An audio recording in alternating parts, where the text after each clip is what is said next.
Assalamualaikum warahmatullahi wabarakatuh. Kembali lagi bersama saya dari tim akuntansi dan bisnis pemasaran SMK Manggolulu Muncar. Pada kali ini saya akan melanjutkan pertemuan ketiga part 1 untuk materi aplikasi pengolah angka spreadsheet yang terfokus pada aplikasi Microsoft Excel. Mungkin bagi teman-teman atau adik-adik kelas 10 yang sudah melaksanakan luring dengan saya, ada yang satu kali pertemuan ataupun 2 kali pertemuan pada luring minggu-minggu lalu, sudah saya jelaskan beberapa hal seperti rumus statistik, habis itu rumus finansial, dan juga rumus matematik. Nah, kali ini saya pada pertemuan ketiga part 1 akan menjelaskan beberapa hal serta tambahan-tambahan rumus serta bagaimana cara menggunakannya. Capaian pertemuan ketiga yang pertama adalah 3.4 menganalisis data berdasarkan rumus matematik dengan kompetensi dasar mengolah data berdasarkan rumus matematik. Yang kedua adalah menganalisis data berdasarkan rumus statistik dengan kompetensi dasar mengolah data dengan rumus statistik. Mungkin dari kompetensi inti dan kompetensi dasar bagi kalian yang pertama kali dengar akan terasa membingungkan dan juga apa yang dimaksud dengan rumus matematik dan juga bagaimana rumus statistik. Saya kira kalian dapat menjumlah dan menggunakan rumus cepat untuk menganalisis data numerik dengan menggunakan Microsoft Excel. Kita lanjutkan. Perkenalkan bagi yang belum pernah bertemu dengan saya, nama saya Samsul Arif. Saya dari tim akuntansi dan bisnis manajemen SMK Manggolulu Muncar. Baik, kita mulai. Yang pertama adalah mengolah data dengan rumus matematika. Rumus matematika itu sebenarnya di dalam Microsoft Excel masih sangat simpel sekali, karena rumus matematika yang digunakan untuk melakukan perhitungan terhadap nilai yang ada pada sel tertentu dengan menggunakan operator hitung atau matematika. Kalau yang sudah luring saya kira sudah pernah mempraktikkan ini. Jadi di dalam perhitungan kalau kita menggunakan kalkulator selama ini, untuk menjumlah kita menggunakan plus, untuk mengurangi kita menggunakan minus, kalau mengkali ya menggunakan X, dan juga untuk membagi titik, strip, titik. Ya kan, kalau samanya menggunakan kalkulator. Tapi ketika kita menggunakan Microsoft Excel untuk menjumlah itu ada plus, ada sum, habis itu minus, bisa mengurangi, habis itu untuk perkalian itu menggunakan bintang dan juga pembagian menggunakan garis miring. Saya kira nanti kita praktikum lebih memberikan kesan lebih jelas dan juga lebih mudah saya kira. Nah, di sini yang pertama adalah saya akan memberikan contoh untuk fungsi sum. Sebenarnya ada rumus plus atau menjumlah dengan rumus fungsi sum yang sama-sama juga menjumlah. Sebenarnya perbedaannya apa? Jadi kalau menggunakan plus itu tinggal sel 1 plus dengan sel 2, sel 3, tapi bisa dari kanan ke kiri ataupun dipisah, sel A1 langsung C3 ataupun D5 begitu. Sedangkan kalau fungsi sum sama-sama menjumlah tapi sifatnya bisa menggunakan vertikal ataupun horizontal, dan saya yakin lebih mudah dalam proses praktikum ya. Kita coba praktikan, saya kira lebih mudah. Baik, ketika kita menggunakan fungsi sum, ini adalah materi kita luring kemarin bagi yang sudah luring ataupun bagi yang masih belum luring, saya kira ini bisa digunakan sebagai pelajaran pertama. Jadi ketika kita menggunakan contoh daftar persediaan UD Sejahtera bulan Maret 2017 di sini, kita akan menjumlah total dari jumlah 2.250 dengan 7 juta. Di sini kita menggunakan rumus sum. Rumus sum itu adalah rumus yang digunakan untuk menjumlah bisa dari vertikal, dari atas ke bawah, ataupun menggunakan rumus sum ini dari sebelah kiri ke kanan ataupun horizontal. Nah, di sini kita contohkan mulai dari pertama sama dengan SUM setelah itu klik double. Ingat di sini banyak sekali yang salah. Yang dimaksud dengan klik double sumnya bukan yang di dalam selnya, tetapi yang sudah kita ketikkan. Di sini akan muncul sum yang berwarna biru. Klik 2 kali tab sebelah kiri dengan cepat. Setelah itu muncul buka kurung. Setelah itu diblok data yang ingin dijumlahkan. Setelah itu shift 0 untuk memberikan tutup kurung. Setelah itu tinggal di enter.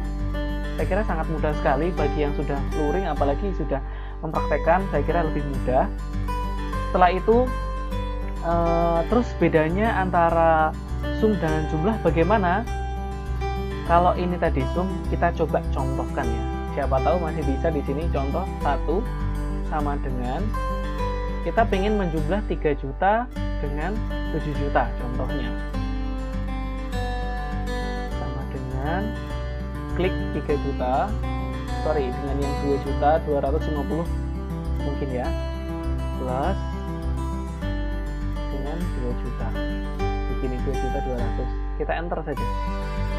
Apakah betul 3 juta 500 ditambah 2 juta 250 hasilnya 5 juta 750. Nah, itulah perbedaannya. Kalau menggunakan rumus jumlah sum, kita berarti harus dari atas ke bawah ataupun dari samping kanan ke sebelah kiri ataupun sebaliknya. Tapi ketika menggunakan plus, kita bisa lompat antara sel satu dengan sel yang lainnya.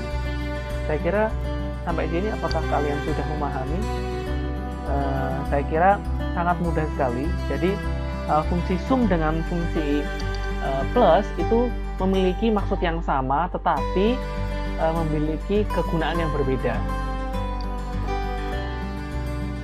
Perhitungan dengan cepat dan akurat dapat memberikan kemudahan dalam bekerja. Tentunya begitu. Karena kita jurusan akuntansi, saya kira Microsoft Excel sangat dibutuhkan dalam membuat tabel dan juga kolom, karena semua transaksi yang sifatnya pembukuan bisa lebih simpel dan juga lebih mudah, lebih cepat menggunakan Microsoft Excel sebagai lembaga kerja dalam perhitungan.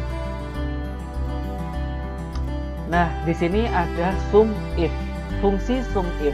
Fungsi sum if digunakan untuk menjumlah data bersifat numerik yang memenuhi kriteria tertentu.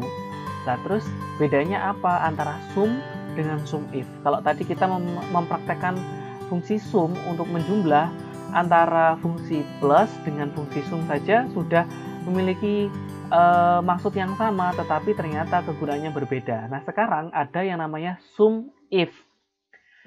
Jadi di dalam sum if itu ada kriteria yang dapat ditentukan sendiri bagi usernya atau kita sendiri untuk menjumlah, tetapi hanya jumlah tertentu saja yang kita jumlah. Saya kira lebih mudah praktik.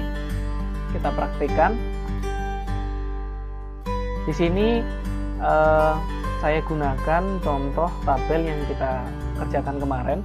Dan di sini kita akan menjumlah sum if berdasarkan data pembelian HP Samsung Galaxy bulan Maret 2017 maksudnya di sini ya. 2017. Nah, di sini ada nama pembeli, nama barang, dan juga jumlah. Nah, sekarang kita akan coba menjumlah hanya Galaxy Note 10 saja, berapa jumlah yang sudah terbeli. Nah, caranya adalah sama dengan sum if. Nah, ini sudah ada sum if, tinggal klik 2 kali yang warna biru. Setelah itu kita klikkan nama barangnya. Setelah itu tanda penghubung, tanda petik. Tinggal kita mau yang mau kita entrykan ataupun yang kita mau panggil, jumlahkan berapa.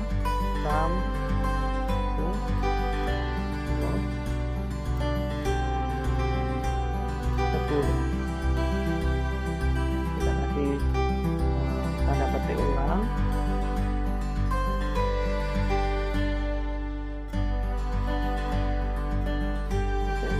Setelah itu kita blok data jumlahnya. Setelah itu kita tutup kurung. Kita coba apakah ini berhasil. Nanti ketika berhasil, kita coba cek ulang. Ketika tidak berhasil, kita mungkin ada yang salah dalam proses perhitungannya. Nah, di sini Samsung Galaxy Note terjual atau daftar pembeli HP-nya di sini ada 8. Apakah benar Samsung Galaxy Note 4 jatah dan juga Samsung Note 10 dari Mita 8. Nah, saya kira di sini sangat mudah.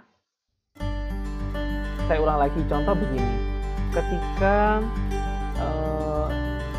di sini saya ganti Samsung Galaxy V ini, saya ganti Samsung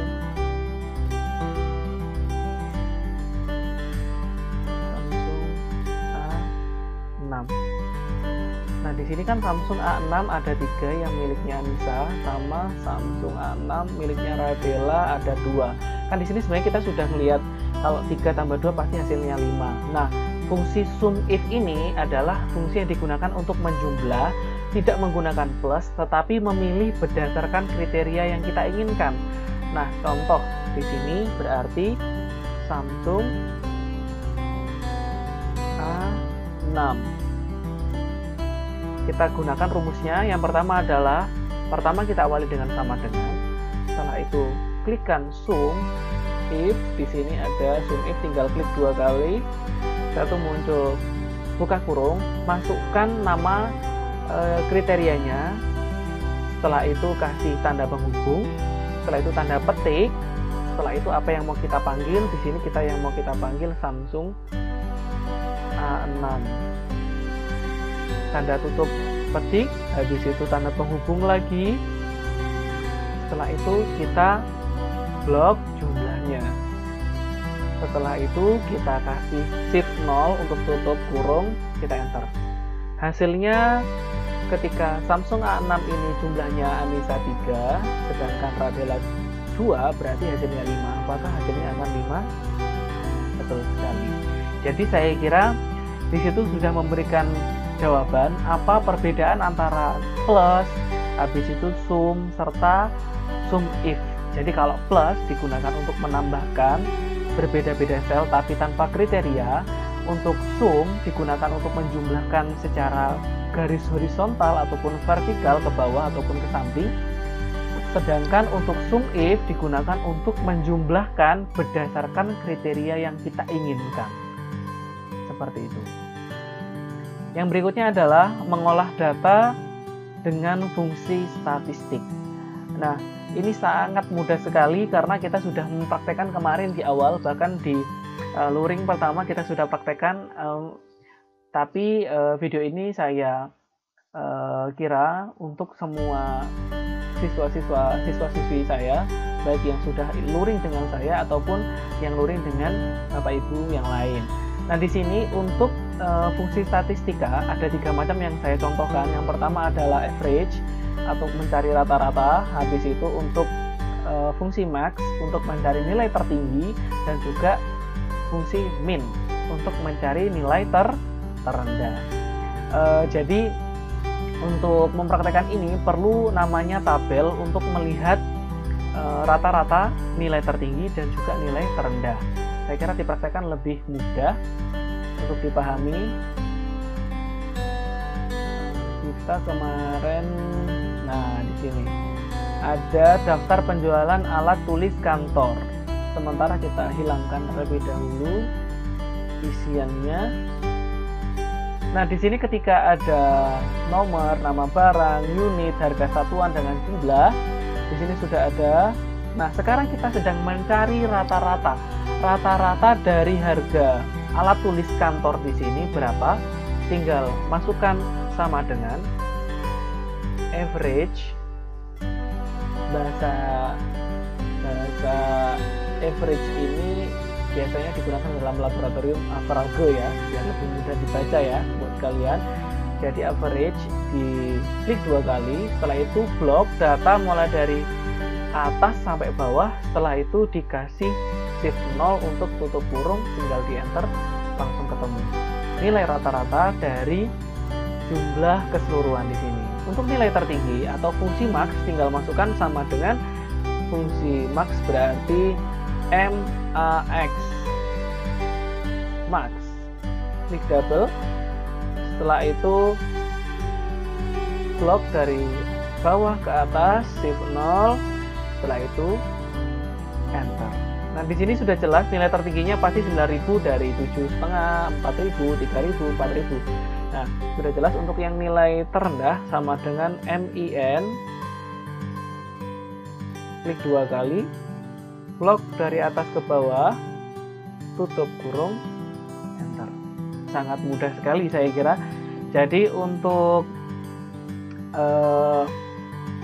mengelola data dengan fungsi statistika, ada rata-rata, ada nilai tertinggi dan nilai terendah, itu akan memudahkan kalian ketika pada tabel tersebut memiliki jumlah yang sangat banyak, contohnya dari 1 sampai 100, dari 1 sampai 200. Saya kira ketika kita hanya menggunakan sistem manual untuk melihat nilai rata-ratanya berapa, habis itu nilai tertingginya berapa, dan nilai terendahnya berapa dengan menggunakan cara manual, saya kira membutuhkan waktu yang sangat lama. Tetapi ketika menggunakan rumus average, max, min dengan Microsoft Excel ini akan sangat memudahkan kalian untuk mencari nilai fungsi statistika.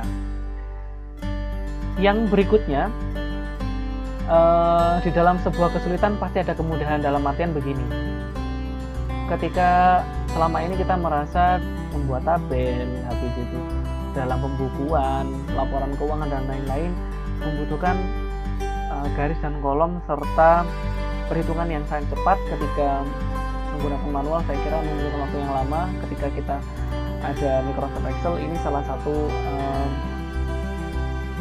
kemudahan yang bisa kalian nikmati dalam penggunaan aplikasi Microsoft Excel. Saya kira cukup sekian untuk pertemuan ketiga dengan part 1. Ini akan saya lanjutkan sampai part ketiga, part 1, part 2, dan part 3. Jadi nantikan video selanjutnya untuk materi selanjutnya. Terima kasih, semoga kalian tetap sehat selalu, tetap jaga kesehatan, jaga jarak, dan juga tetap menjaga kesehatan di lingkungan kalian. Terima kasih. Assalamualaikum warahmatullahi wabarakatuh.